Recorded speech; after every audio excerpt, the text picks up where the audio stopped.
पद रत्नाकर का पाठ, पद संख्या 449, 449। प्यारे मोहन मन भावन, अमिलन संताप न सावन। प्यारे मोहन अमिलन संताप न सावन, सब कुछ करने को पावन। तुम मेरे मन में आओ, सब कुछ करने को।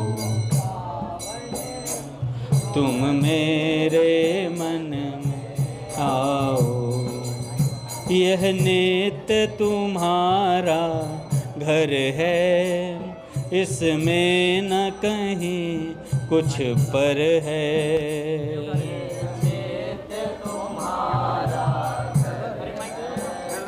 इसमें न कहीं कुछ पर है, यह तुम पर ही निर्भर है। तुम स्वयं इसे अपनाओ, ही निर्भर है। तुम स्वयं इसे,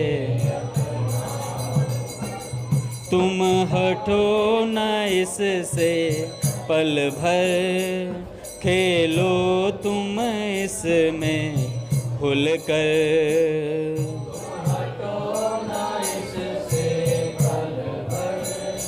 खेलो तुम इसमें,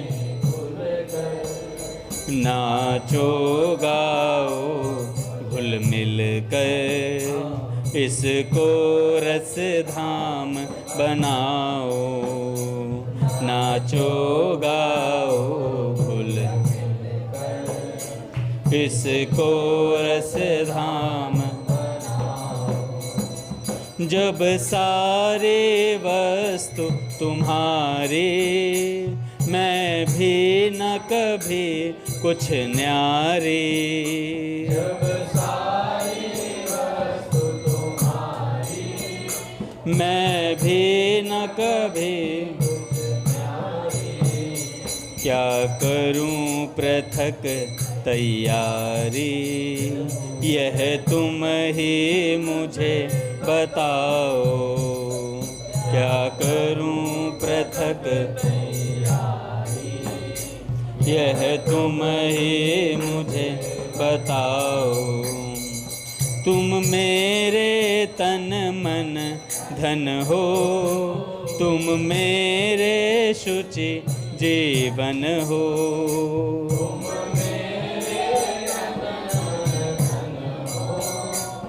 तुम मेरे शुचि जीवन हो, तुम मेरे प्राण पवन हो। इसको अब नहीं छिपाओ, तुम मेरे प्राण पवन हो। इसको अब नहीं छिपाओ, तुम मैं मेरे के मेरे, क्यों रहते छिपे अनेरे। तुम मैं मेरे के मेरे, क्यों रहते छिपे अनेरे। निज परमानंद बिखेरे, तुम नित्य रूप प्रकटाओ।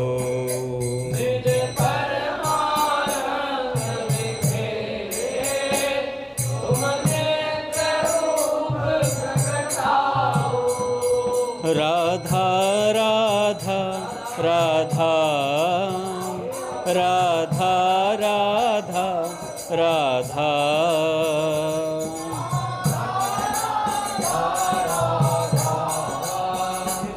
राधा राधा राधा, राधा राधा राधा, राधा राधा राधा।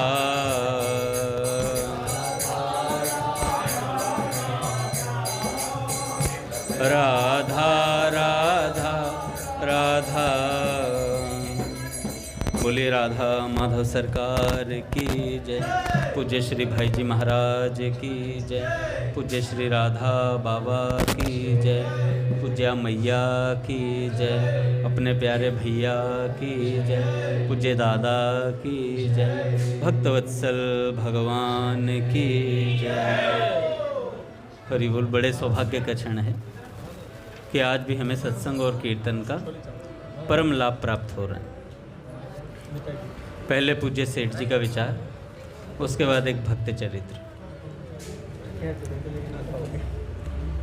सेठ जी कहते हैं साधन नवनीत पुस्तक के अंदर, भजन और सत्संग अधिक होने पर ही विश्वास और प्रेम हो सकता है भगवान पर। इसलिए भजन सत्संग की ही विशेष चेष्टा रखनी चाहिए। भगवान के नाम जप को सर्वोत्तम समझ लेने पर भजन अधिक हो सकता है। भगवान के नाम की महिमा तथा प्रभाव जानने पर भी भजन अधिक हो सकता है और वह जाना जाता है सत्संग से। सब लोग एकत्र होकर भगवान की चर्चा करें तो बड़ा उत्तम है, क्योंकि सत्संग ही सार है। भगवान के भजन ध्यान और सत्संग से अंतःकरण शुद्ध हो सकता है। सत्संग तो सभी जगह प्राप्त हो सकता है, परंतु होता है खोज करने पर। प्रबल इच्छा हो और उसके अनुसार पुरुषार्थ किया जाए तो सत्संग अवश्य प्राप्त हो सकता है। अपने आप घर बैठे सत्संग का मिलना तो उत्तम प्रारब्ध होने पर ही संभव होता है। भक्त के द्वारा यदि संसार के काम होते हैं तो भजन के साथ ही होते हैं। भजन एक अमोलक वस्तु है, भजन के समान कोई वस्तु नहीं है। इस प्रकार का विश्वास होने पर भजन अधिक होने लगता है। इस प्रकार का विश्वास भी भगवान की कृपा, सत्संग और भजन से ही होता है। श्रद्धा भक्ति के साथ सत्संग की खोज करने से प्रायः सभी जगह सत्संग मिल सकता है। जिसे सत्संग से प्रेम होगा वह जहाँ कहीं भी सत्संग खोज लेगा, उसे सत्संग मिल जाएगा। सत्संग की बातों को बहुत उत्तम और अनमोल समझकर मन को उनमें लगाना चाहिए। निष्काम प्रेम भाव से सत्संग करने से विशेष श्रद्धा होती है। सत्संग में सुनी हुई बातों को अपनी शक्ति के अनुसार धारण करें। सत्संग की सामर्थ्य बहुत है और दृष्टांत तो आग की चिंगारी के समान है। जिनके घर में नित्य कथा सत्संग होता है उनके भाग्य की क्या सराहना की जाए। सत्संग से कल्याण होता है, इस बात पर विश्वास करने से ही कल्याण हो जाता है। सत्संग से कल्याण होता है, इस बात पर विश्वास करने से भी कल्याण हो जाता है।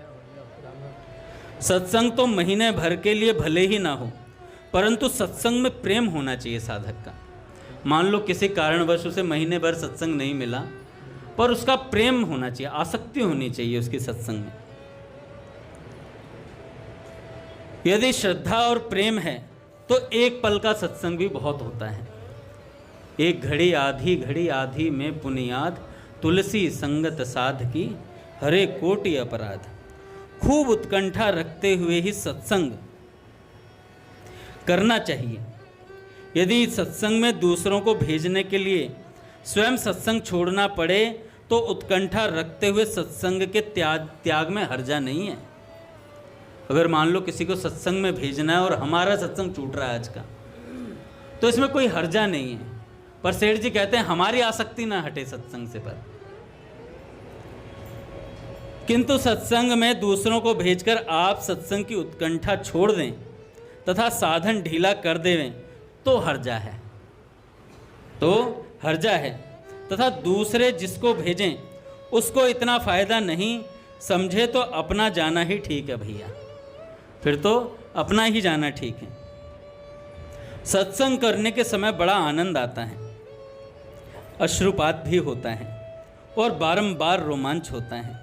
जब तक ऐसी अवस्था ना हो तब तक समझना चाहिए कि वास्तविक सत्संग नहीं हुआ अभी, न उसका मर्म ही जाना है।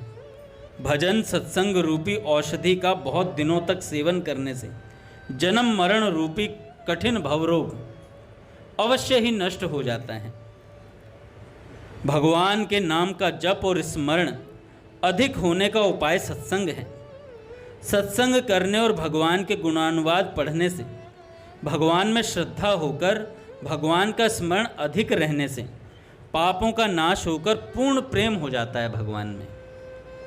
एक बड़ी अच्छी परिभाषा दी, आज मैंने भेजी भी थी व्हाट्सएप पे। सत्संग से भजन अधिक होता है और भजन की अधिकता से भगवान में प्रेम और संसार में वैराग्य होता है। वैराग्य का प्रादुर्भाव हो जाने पर बिना ही चेष्टा के हर समय परमात्मा का ध्यान रहता है साधक को। तब ध्यान के लिए विशेष साधन करने की आवश्यकता नहीं पड़ती। सत्संग करने पर परमात्मा में मन न लगे ऐसा हो नहीं सकता। सत्संग से तो उद्धार हो सकता है। संसार की सत्ता और आसक्ति का नाश होने का उपाय जप और सत्संग है।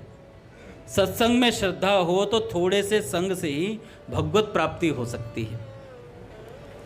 सत्संग की उत्कंठा होने पर यदि किसी न्याय युक्त कारण से सत्संग में उपस्थिति न भी हो तो उसे घर बैठे ही उत्तम उपदेश और साधु संग की प्राप्ति हो सकती है।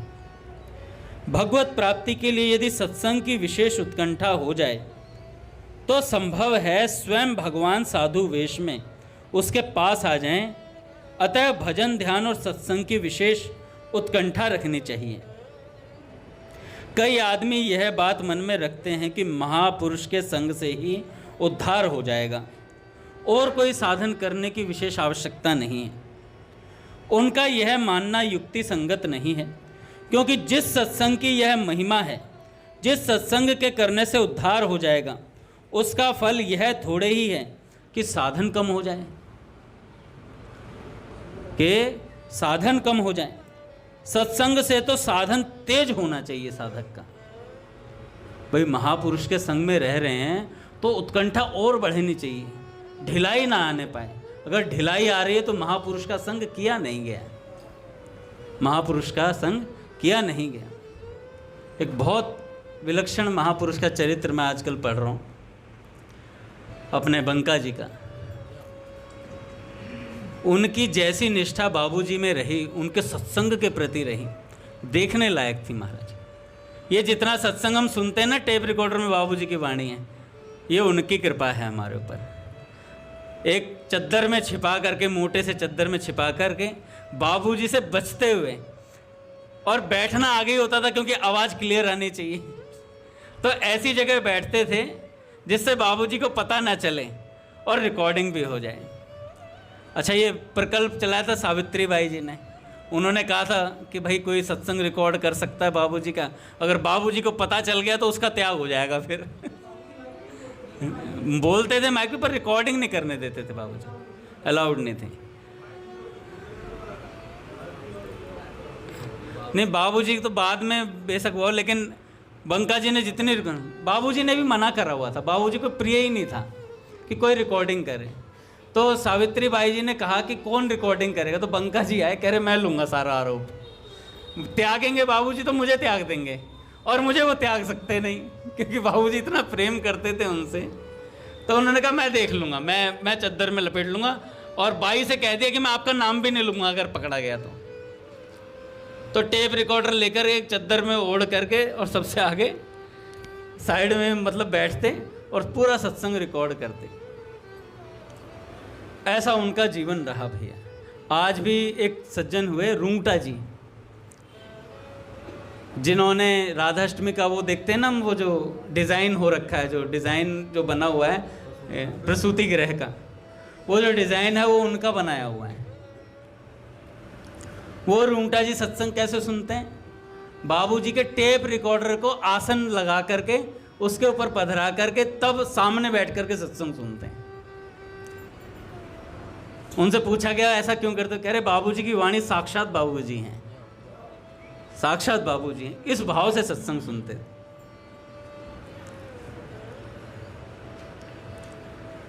और अधिकतर भाव समाधि का मैं कल बताना भूल गया। कल हमने 2 पद गाए थे यहाँ पर। आज मैंने उन्हें डाला भी रिकॉर्डिंग को। वो पद बड़े विशेष थे, कल जो पद गाए थे, पद संख्या 35 और 42 पद रत्नाकर के। अच्छा, बाबूजी क्या जब भाव समाधि में रहते थे तो बाबूजी का एक प्रिय वर्ड शब्द था, एक तो माथा खराब और एक उधर। कोई पूछता ना आज उधर हैं हम, उधर हैं, या कह देते थे माथा खराब है आज हमारा, ऐसे बोला करते थे। तो जब उधर बोलते तो समझ जाते थे कि आज वृत्ति इधर पकड़ नहीं रही है।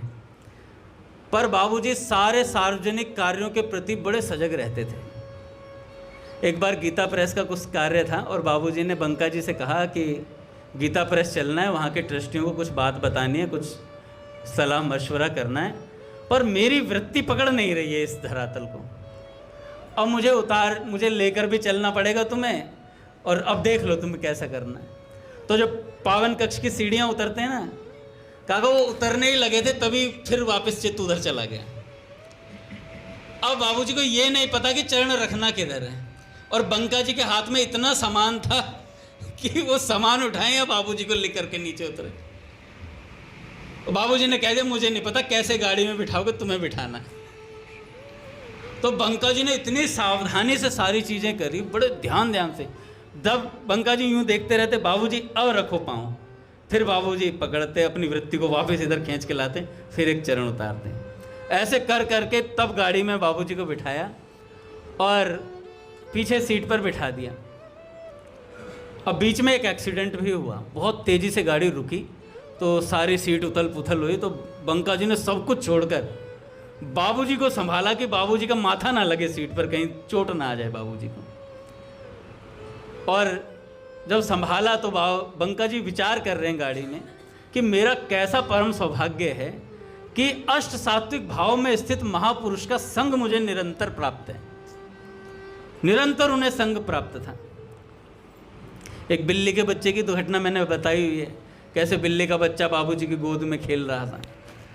तो ऐसी अनेकों घटनाएं घटती थी। एक बार तो प्रवचन देने जा रहे थे, धरातल ही नहीं पकड़ में आ रहा इधर का, कह रहे आज मेरा माथा खराब है, गेट बंद ही रहने दो। माँ ने कहा अच्छा, जब भी कब बाबूजी को थोड़ा सा वृत्ति पकड़वाने तो माँ को बुलाया जाता था, क्योंकि माँ को ही अलाउड था कि बाबूजी को स्पर्श करें उस समय पर। तो बाबूजी ने कहा, माँ से कहा कि आज मेरी वृत्ति इधर पकड़ नहीं रही है, माथा खराब है, तो मैं अंदर से कुंडी लगा रहा हूँ। तो माँ ने कहा कि कुंडी नहीं लगाओगे अंदर से, मैं बाहर से ताला लगा दूंगी। अच्छा, माँ का कहने का क्या भाव था कि भाई बाहर से ताला लगाऊंगी, बाहर से ताला लगाऊंगी तो मैं बार बार आकर के चेक करती रहूँगी, भाई ठंड का मौसम है तो शॉल वगैरह उड़ा दूंगी, अगर हो सकता है बिस्तर पे से लुढ़क जाएं भाव स्थिति में तो आकर के देखभाल कर लूँगी। इस भाव से माँ कह रही थी मैं बाहर से ताला लगाऊंगी। पर बाबूजी पूरी जिद पे थे। बाबूजी ने कहा कुछ भी हो जाए मैं अंदर से कुंडी जरूर लगाऊंगा। तो बाबूजी ने अंदर से कुंडी लगा ली और पता नहीं कितने कितने घंटों उस स्थिति में रहते थे बाबूजी। एक बार तो 1.5 घंटे प्रवचन चला, बाबूजी सिर्फ मंगलाचरण भी पूरा नहीं कर पाए। और श्रद्धावानों की श्रद्धा का भाव देखो, उस पूरे प्रवचन में वंशी विभूषित करा नवनीर दावत, इसी श्लोक पर रहे पूरे प्रवचन में बाबूजी। कुछ बोल ही नहीं पाए और तुरंत माथा पकड़ के यूं बैठ जाते हैं। सामने बैठे हुए व्यक्ति बिल्कुल इतने भाव से देखते हैं उन बाबूजी को, कह रहे 1.5 घंटा पिन ड्रॉप साइलेंस रहता, कोई नहीं उठता था। चिमनलाल गोस्वामी जी, अपने साधु कृष्ण प्रेम जी। अच्छा, एक बार क्या घटना हुई, जो सेवक होता है ना उसे थोड़ा कठोर होना पड़ता है कई बार। देखो, महापुरुष के शरीर की रक्षा करना साधक का, शिष्य का फर्ज है, उसका धर्म है कि महापुरुष के शरीर की रक्षा करे। और महापुरुष साधक के आध्यात्मिक शरीर की रक्षा करता है, बल्कि यहाँ तो आध्यात्मिक क्या सब चीज़ों की रक्षा महापुरुष करते हैं भैया। एक बार क्या हुआ, एक ब्रह्मचारी जी आए और उन्हें कुछ पैसों की आवश्यकता थी। ये वृत्तांत बताया साधु कृष्ण प्रेम जी ने। साधु कृष्ण प्रेम जी, आपने सुना होगा कि स्वामी जी महाराज ने कहा मुझे गीता जी से उत्कृष्ट कोई ग्रंथ नज़र नहीं आता है, तो बाल स्वभाव में थे, तो उन्होंने कहा कि मैं जानता हूँ गीता जी से उत्कृष्ट कोई ग्रंथ है। तो उन्होंने कहा करे पद रत्नाकर का षोडश गीत ऐसे। तो स्वामी जी ने पूछा तुम्हें भगवत प्राप्ति हो गई है? तो उन्होंने कहा हाँ महाराज 3 साल की उम्र में हो गई थी। तो स्वामी जी साथ में लेके गए साधु कृष्ण जी को, और भाई जी से कहने भाई जी ये छोरा के बोल रहा है, देखो भगवत प्राप्ति हो गई इसे। बाबूजी बाबा के पास ले गए। जब बाबा के पास ले गए तो बाबा के सामने जाकर साधु कृष्ण प्रेम जी ने कहा आपने कहा नहीं है, कितनी बार कहा है आपने कि मैं राधा हूँ, मैं राधा हूँ, और बाबूजी साक्षात रसराज श्री कृष्ण हैं, तो आपकी प्राप्ति मुझे 3 वर्ष की उम्र में हो गई थी नहीं हो गई थी? कह रहे हो गई थी। तो भैया ऐसा विश्वास था साधु कृष्ण प्रेम जी का, ऐसा दृढ़ भाव था उनका। ऐसा भाव होना ही बहुत बड़ी बात होती है। तो ब्रह्मचारी जो थे वो आए और पैसों के अभाव में आए थे, पैसा चाहिए था उन्हें। आए तो भाई जी के पावन कक्ष में गए तो बाबूजी से क्या मतलब थोड़ा बदसलूकी से बोले।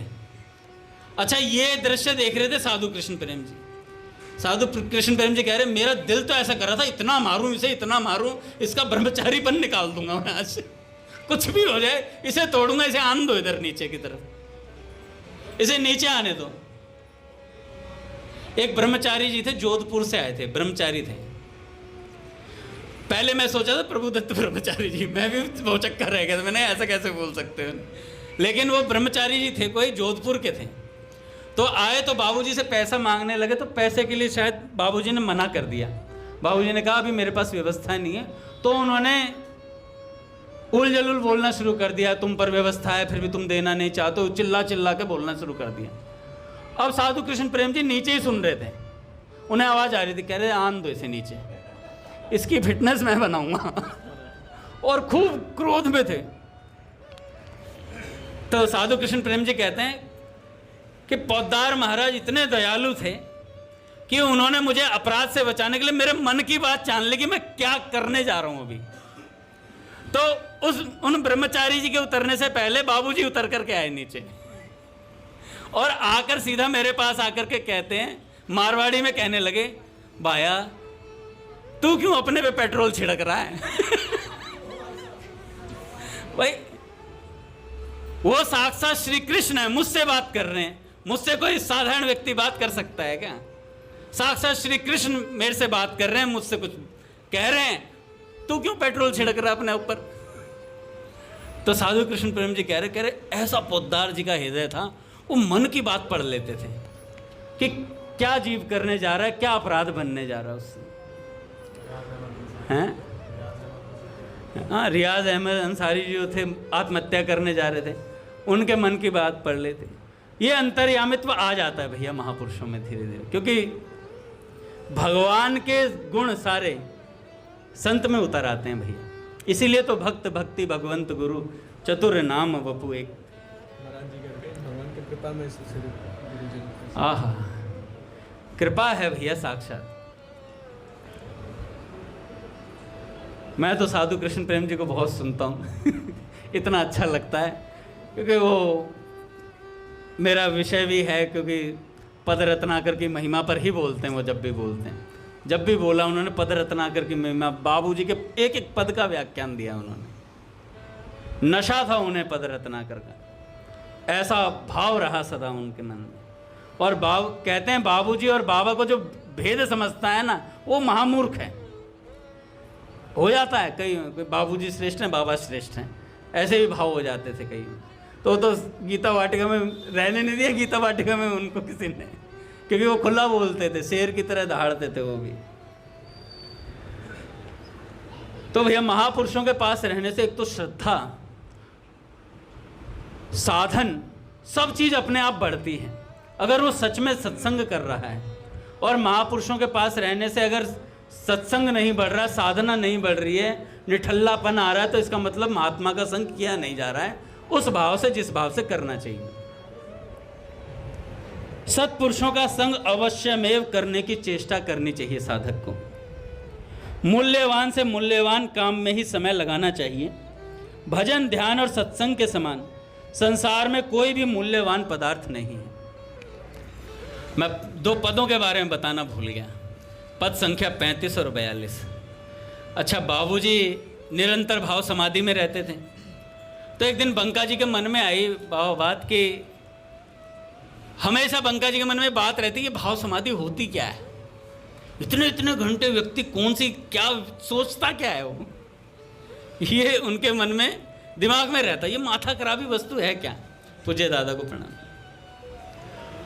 तो बाबूजी से अक्सर जब भी बाबूजी कहते कुछ पूछना है तो यही विषय पूछते थे कि बाबूजी ये लीला चिंतन और ये चीज़ है क्या चीज़, क्या हमारा भी कभी माथा खराब होगा। तब बाबूजी ने कहा, 2 पद लिख करके दिए, पद संख्या 35 और पद संख्या 42। कहा कि तुम इन दोनों का निष्ठापूर्वक पाठ करो, इस स्थिति में पहुंचोगे, इस स्थिति में निश्चित पहुंचोगे।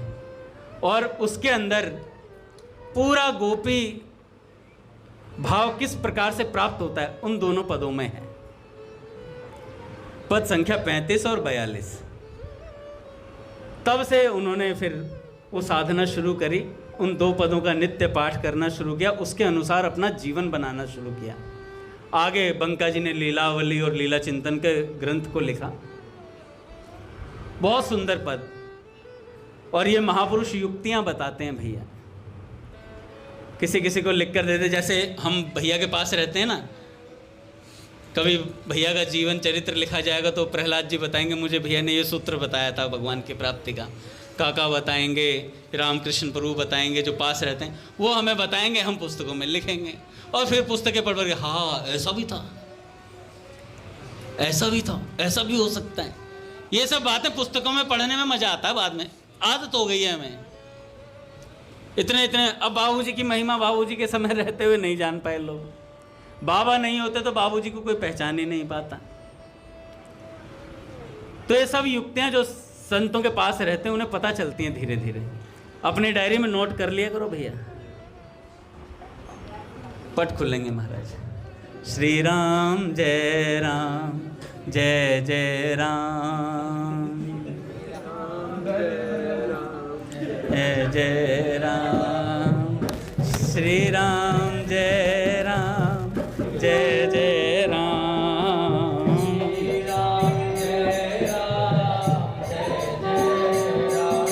श्री राम जय राम, जय जय राम,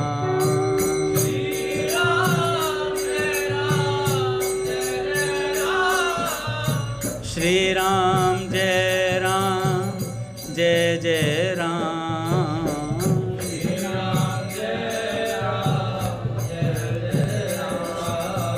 श्री राम जय राम, जय जय राम,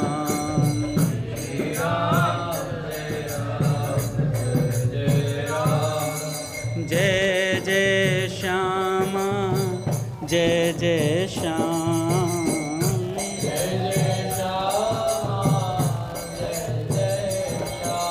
जय जय श्री वृंदावन धाम,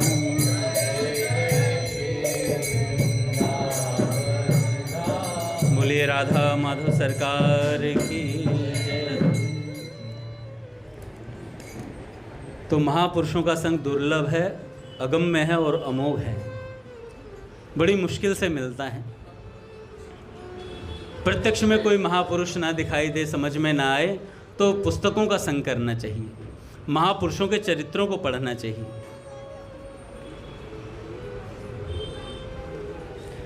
एक संत हुए श्री मधुसूदन दास बाबा जी, दृश्य बड़ा अलौकिक है। अर्धरात्रि के नीरवता में राधा कुंड के तट पर, तीर पर एक नौजवान लड़का बैठा है। उसके निकट रखी है एक बड़ी भारी गिरिराज जी की शिला और उससे अपने आप को बांधा हुआ है। दूसरा सिरा उसके हाथ में है, उसे वह अपने गले में बांध रहा है। एक गांठ बांध ली है, दूसरी बांधने जा रहा है। उसके मुख कमल पर छाई है किसी प्राणांतक दुख और विषाद की गहरी कालिमा। नेत्र लाल हो रहे हैं, निरंतर अश्रु बह रहे हैं। भाव और मुद्रा से स्पष्ट दिख रहा है कि वह गिरिराज शिला के साथ राधा कुंड के गहरे जल में कूदना चाहता है। अच्छा, ऐसा कौन सा दुख हृदय में बैठा है उसके, जो उसे प्राण विसर्जन करने को विवश कर रहा है? क्या वह किसी नीच कुल का बालक है जो समाज से अवहेलना सहकर आया है? क्या उसके निष्ठुर और हृदयहीन माता पिता ने उसे घर से निकाल दिया है? क्या उसकी नवविवाहिता परम रूपवती स्त्री उसे अकस्मात छोड़कर चली गई है? क्या लुटेरों ने उसकी धन संपत्ति लूट ली है? नहीं, वह बंग देश के कुलीन ब्राह्मण परिवार में उत्पन्न माता पिता का लाडला पुत्र है, जो विवाह की रात्रि में ही माता पिता पत्नी संसार और उसकी सभी लोभनीय विषय संपत्ति को त्याग कर सदा के लिए वृंदावन आ गया है। जिन वस्तुओं के अभाव में लोग अपना जीवन निरर्थक समझते हैं, उन वस्तुओं को सहज छोड़कर आया है। क्यों आया? बाल्य अवस्था में उसने वृंदावन के एक श्याम वर्ण के वंशी और मोर मुकुटधारी बालक के विषय में सुना था। वह जैसा रूपवान है वैसा ही गुणवान और शक्तिमान है। रूप, गुण और शक्ति में उसके समान दूसरा कोई नहीं। वह बड़ा दयावान, सुहृद और स्नेही भी है। उससे जो प्रेम करता है उसका वह कितना अपना हो जाता है, उसके सारे अभाव दूर कर देता है, सब प्रकार से उसकी रक्षा करता है।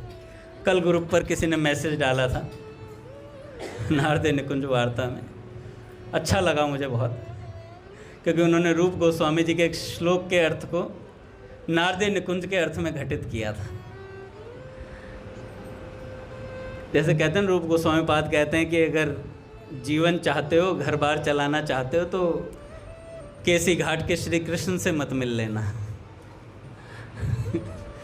केसी घाट के श्री कृष्ण से मिल मत लेना, और देख लो तो उसके नेत्रों में मत देखना, बोरे हो जाओगे। तो ऐसे ही भैया जीवन चाहते हो सही से गुजर जाए तो नारदे निकुंज में मत आ जाना, और आ जाओ तो भैया से मत मिल लेना, और भैया से मिल लोगे तो राधा माधव के सदा के लिए हो जाओगे।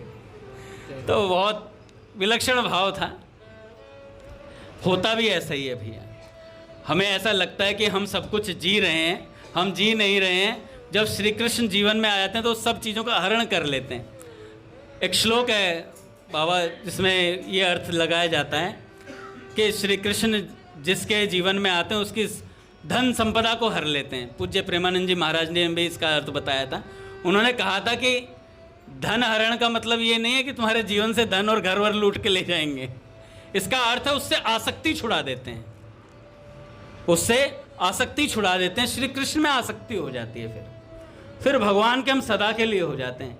फिर चित्त में चाहे कितने ही काम क्रोध लोभ आए, हमारा ये जो चारों वस्तुएं हमें केवल श्री कृष्ण से लगानी है।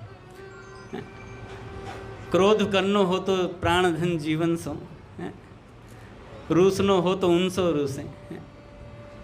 पंडित जी महाराज, पूज्य गया प्रसाद जी महाराज। तो मधुसूदन दास बाबा जी जो थे, उन्होंने बचपन में ही ये बात सुनी थी कि श्री कृष्ण बड़े सुंदर हैं, और उस बात को सुनकर के सुना था वह बड़ा लीलामय है, कौतुकी है और विनोदी है। उसका संग जैसा सुखमय है वैसा और कुछ भी सुखमय नहीं है। उसे पाकर फिर कुछ पाना बाकी नहीं रहता। तभी से उसके प्रति अनुराग हो गया। वह सब समय उसके बारे में सोचता, उसके ध्यान में खोया सा रहता। किसी सांसारिक काम में उसका ध्यान न लगता। याद आया, पूज्य प्राची दीदी ने कहा था, पूज्य भैया ने बताया था कि भगवान सोचने से भी मिलते हैं। केवल उनके बारे में सोचें, बस विचार करते रहे उनके बारे में, कैसे हैं, भगवान ने क्या लीला करी, भगवान ने किस भक्त का कैसे उद्धार किया, इस बारे में भी सोचते रहेंगे तो ये भजन है भैया, ये चिंतन है भगवान का। अच्छा, माता पिता ने देखा भैया ये तो भगवान में लग रहा है, तो क्या किया, ये तो विरक्ति की ओर बढ़ रहा है, खूंटे से बांधो इसे, इसका विवाह कर दिया जाए। तत्काल मकान की पुताई करवाई गई, और फिर जय माता दी, लेट्स रॉक। और उनका विवाह कर दिया गया। अच्छा, इनकी इच्छा के विरुद्ध इनका विवाह किया गया। विवाह के दिन ही रात्रि में नव वधू से प्रथम मिलन की बेला में वह घर से भागकर वृंदावन चला गया। वृंदावन में लोकालय से दूर वनों में रहकर वंशी वाले की याद में दिन बिताने लगा। कभी गांव से मधुकरी मांगकर लाता, कभी यमुना जल ही पीकर रह जाता। उसने सुना था कि बिना गुरु दीक्षा के भगवत प्राप्ति नहीं होती। एक दिन वह केशी तीर्थ पर यमुना जी के किनारे एक वृक्ष के नीचे गुरु की चिंता में बैठा था कि कोई गुरु मिल जाए। उसी समय वहां स्नान करने के लिए एक महात्मा को आते देखकर महात्मा ने उसे देखकर कहा, बेटा जा यमुना स्नान करा, मैं तुझे दीक्षा दूंगा, मैं तुझे दीक्षा दूंगा। चिंतामणि स्वरूप दिव्य वृंदावन धाम की इस प्रकार की कृपा देखकर उनकी प्रसन्नता का ठिकाना न रहा कि वृंदावन आ गए और अब गुरु मिल गए। महात्मा से दशाक्षर मंत्र प्राप्त करते ही वह आविष्ट होकर भूमि पर गिर पड़ा। प्रकृति स्थित होने तक महात्मा अंतर्ध्यान हो गए। वह उनका नाम और पता ठिकाना भी नहीं पूछ सका। वो महात्मा वहाँ से अंतर्ध्यान हो गए। भ्रमण करते करते वह मानसी गंगा के निकट सिद्ध श्री कृष्णदास बाबा के पास पहुंचा। उनके शरणापन्न हो बोला, मैं मूर्ख भजन के संबंध में कुछ नहीं जानता, मुझे भजन की रीति का उपदेश करने की कृपा करें। सिद्ध बाबा ने उसके तेज और भक्ति भाव से प्रभावित होकर परिचय पूछा कि अपनी प्रणालिका दिखाओ, भजन प्रणालिका जो होती है। तो उन्होंने गृह त्याग, अपने घर से लेकर के अब तक की सारी घटना बताई, कैसे कैसे गृह त्याग किया, सारी घटनाओं का वर्णन किया। तब सिद्ध बाबा ने कहा, हमारा राग मार्ग का भजन संबंधात्मक मार्ग है। संबंध गुरु परिवार से ही निर्णय होता है। इष्ट से तुम्हारा संबंध तुम्हारे गुरु परिवार के उनसे संबंध के अनुरूप होगा, उसी संबंध के अनुरूप तुम्हारा भजन होगा। पर तुम्हें अपने गुरु परिवार का पता ही नहीं, इसलिए रागानुगा भजन में तुम्हारा अधिकार नहीं है। दूसरी दीक्षा तुम्हें दी नहीं जा सकती, क्योंकि तुमसे इसी संप्रदाय में मंत्रार्थ सहित दीक्षा ले रखी है। सिद्ध बाबा की बात सुन वह वज्रपात की भांति दारुण रोदन करने लगा। बाबा ने तब उससे कहा, तुम काम्य वन के जय कृष्णदास बाबा से मिलो, वो अंतर्यामी है, तुम्हारी प्रणाली भी जान लेंगे किसी न किसी प्रकार से। उसने काम्य वन जाकर सिद्ध बाबा की शरण ली। सर्वज्ञ होते हुए भी सिद्ध बाबा ने संप्रदाय में उपधर्म सृष्टि होने के भय से कहा, भाई तुम्हारे गुरु के संबंध में मेरा अनुमान लगाना ठीक नहीं है, तुम्हारा दीक्षा उल्लंघन करना भी ठीक नहीं है, अतएव तुम रागानुगा भजन के अधिकारी नहीं। ऐसी स्थिति में तुम्हें चाहिए कि तुम एकांत में बैठकर हरिनाम करो। राधा रानी जो करेंगी सो होगा। चिंतामणि स्वरूप गुरुदेव ने जैसे तुम्हारी दीक्षा इच्छा पूर्ण की है, वैसे ही रागानुगा भजन की इच्छा भी पूर्ण करेंगे। गंगा निकलती है गिरि गुहा से समुद्र से मिलने की आकांक्षा लेकर, तब तक निरंतर बहती रहती है जब तक समुद्र में समा नहीं जाती। यदि मार्ग में कोई बाधा आती है तो और भी अधिक वेग से चलती है। कृष्ण अनुराग की भी ऐसी ही गति है। बाधाएं कृष्ण के अनुराग को मिटा नहीं सकती, बाधाएं कृष्ण के अनुराग को मिटा नहीं सकती। रागानुगी साधक के लिए इससे बड़ी बाधा और क्या हो सकती है कि जिसके लिए सब कुछ त्याग कर आया है, दर दर का भिखारी बन गया है, उसके लिए उसे अधिकारी ही ना माना जाए। जिस बात के लिए वो आया है, जिस भजन के लिए वो आया है, उसका अधिकारी ही नहीं माना जा रहा उसे। सिद्ध जय कृष्णदास बाबा का उपदेश नव युवक के नव अनुराग के लिए विस्फोटक सिद्ध हुआ। उसके अनुराग की अग्नि धू धू करके जलने लगी। जीवन निराशा में निरुद्देश्य और निरर्थक प्रतीत होने लगा। ऐसे जीवन को लेकर वह क्या करता? तो गिरिराज जी की एक शिला उठाई, उसे बांधा, गले में अपने रस्सी बांधी और राधा कुंड के किनारे जाकर के बैठ गया।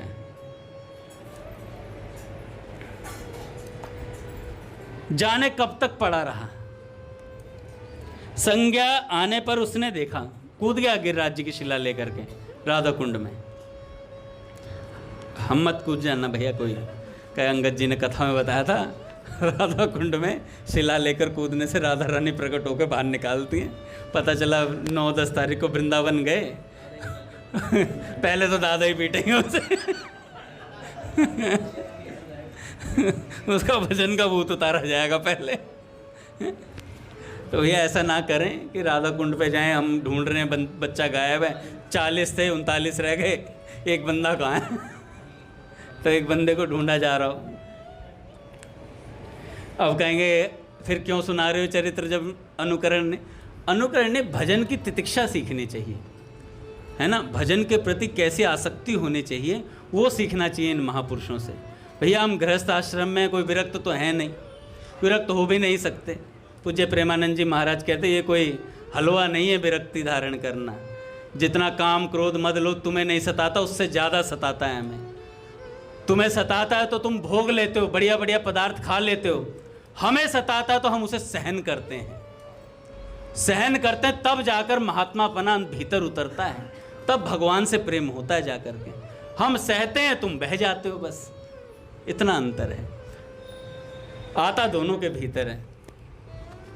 बाबा तो कहते कि हम में ज़्यादा आता है, साधु महात्माओं को ज़्यादा तंग करता है। आप एक बार निश्चय कर लो, रसगुल्ला नहीं खाऊंगा, रोज रसगुल्ले बैठेंगे तुम्हारे सामने, और पता नहीं कहाँ से कहाँ, मतलब प्रसाद नहीं लोगे आप। मैं उस दिन दादा से कह रहा, मैं दादा के पास गया, मैंने कहा आज मैं डाइटिंग रखूंगा पूरी। दादा ने कहा अंगद जी बर्फी खाओगे? मैंने कहा यार दादा आज ही डाइटिंग पूरी करिए बड़ी मुश्किल से, अब 10 बज रहे हैं, अब नहीं तोड़ूंगा। फिर भी दादा ने कहा कि आगे करा, तो मैंने कहा दादा आपकी आज्ञा पालन के लिए थोड़ा सा चख लेता हूँ। अब जो चख लिया, घर जाकर मैंने कहा अब चख तो ले, लड्डू खाऊंगा। दिमाग खराब हो गया। तो भैया जो चीज़ छोड़ोगे ना वही चीज़ आगे आगे आएगी जानबूझ कर। हैं जो चीज़ मन में सोच, मैंने इसका त्याग कर दिया, अरे ज़्यादा मत सोचो, हो गया सो हो गया, अनुराग करो ठाकुर जी में। तो राधा कुंड में जैसे ही वो कूदे, गले की रस्सी किसी ने खोल दी और हाथ में एक ताल पत्र देकर उसे कुंड के तट पर लिटा दिया, और ताल पत्र में कुछ लिखा था। इसे राधा रानी की कृपा जान वह दिन निकलते ही दौड़ा गया सिद्ध कृष्णदास बाबा के पास। उन्हें सारा वृत्तांत कह सुनाया और ताल पत्र दिखाया। कृष्णदास बाबा ने ताल पत्र देख सिद्ध जय कृष्णदास बाबा के पास जाने को कहा। तब वह काम्य वन के सिद्ध जय कृष्णदास बाबा के पास गया। उन्होंने सारा वृत्तांत सुनकर कहा, तुम्हारे ऊपर राधा रानी की कृपा हुई है, पर तुम्हें जो मिला है वह भी अव्यक्त है। राग अनुगा सेवा के लिए स्पष्ट निर्देश की आवश्यकता है। तुम फिर राधा कुंड में जाकर प्रिया जी को पुकारो, वे अवश्य कृपा करेंगे। वह राधा कुंड जाकर आर्त भाव से श्री जी को पुकारने लगा। भक्त के आर्तनाद कान में पहुंचते ही श्री जी प्रकट होकर उपदेश देने लगी और कहा, श्री जी ने, सूर्य कुंड में जाकर भजन करो, वहीं तुम्हारी अभिष्ट रागानुगा सेवा की प्राप्ति होगी। जो मंत्र तुम्हें मिला है उसमें किसी को दीक्षित न करना, आजीवन उस मंत्र को गोपनीय रखना। तब से वह सूर्य कुंड पर रहकर भजन करने लगा। लोग उसे मधुसूदन बाबा कहकर पुकारने लगे। मधुसूदन नाम उसके गुरु ने ही उसे दिया होगा। एक दिन प्रिया जी ने मधुसूदन दास जी को स्वप्नादेश किया, तुम जिस घाट पर स्नान करते हो उसके निकट कंठ तक जल में एक शिला है। उस पर मैंने और मेरी 2 सखियों ने स्नान करते समय अपने केयूर और अंगद आदि रख दिए थे। उनके स्पर्श से शिला गल गई है और उस पर उन आभूषणों के चिन्ह बन गए हैं। तुम उस शिला को निकालकर उसका पूजन किया करो। मधुसूदन दास बाबा कुंड के जल में प्रवेश कर उस शिला को निकालने लगे तो वह 2-2.5 मन की शिला फूल के समान प्रतीत हुई। उन्होंने सहज ही उसे उठाकर कुंड के तट पर रख दिया। आज भी लोग वहां उसके दर्शन करते हैं। कहते हैं तभी से मधुसूदन दास बाबा सिद्ध मधुसूदन दास बाबा कहलाने लगे। बाबा शेष रात्रि में कुंड के तीर पर बैठकर उच्च स्वर से विश्वंभर गौरचंद्र वृषभानुनंदिनी राधे नाम का कीर्तन किया करते थे। दादा भैया आ रहे हैं, आगे हम कल सुनेंगे।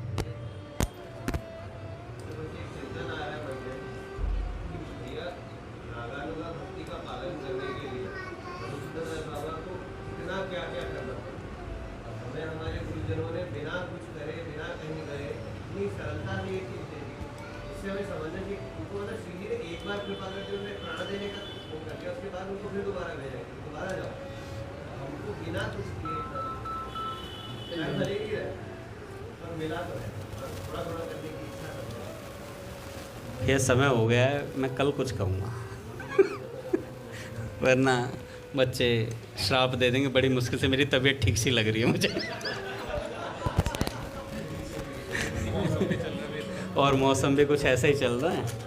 तो बोले राधा माधव सरकार की जय।